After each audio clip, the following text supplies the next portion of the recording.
I wish I wasn't such a wuss. Like, I woke up this morning and my body was sore and my teeth were sore because when I see a movie like this, the whole time I'm like...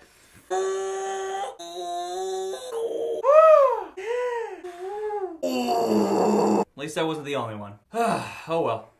Fuck it.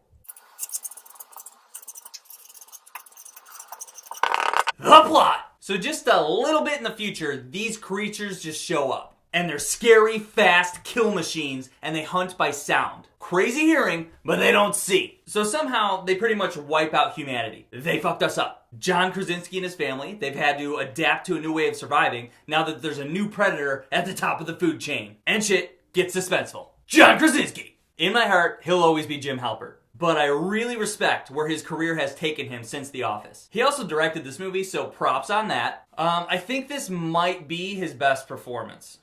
Besides The Office. His character is smart and resourceful and just wants to protect his family. And John Krasinski shows all of this without speaking. He does so much of his acting with his eyeballs.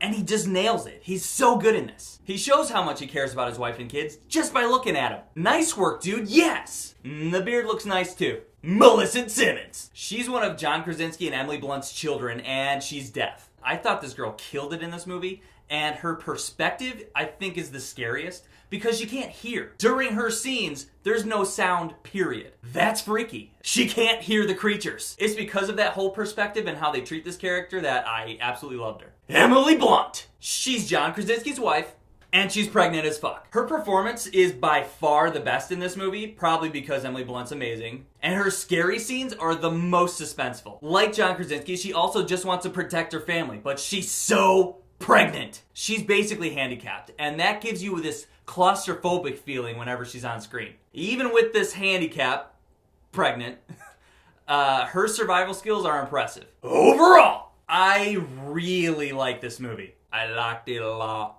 It's not that scary, but it's incredibly suspenseful and creative. I love movies when humans have to rely on their brains to survive, and this is one of those movies. And I love the ways they came up with to be quiet. The performances in this movie and the bond of the family is what really stands out. The first 40-45 minutes, there's no talking. It's all visual storytelling. And with that, they make you love these characters. And they let you know that it's not a perfect family. Shit's going on, but they're still surviving and figuring out ways to handle the situation. The only issue I had with this movie is I wanted more info about the creatures. This isn't a complicated movie. It's just a family trying to survive the crazy fucking situation that they're in. Check it out. It's legit. Rapid fire review. Subscribe.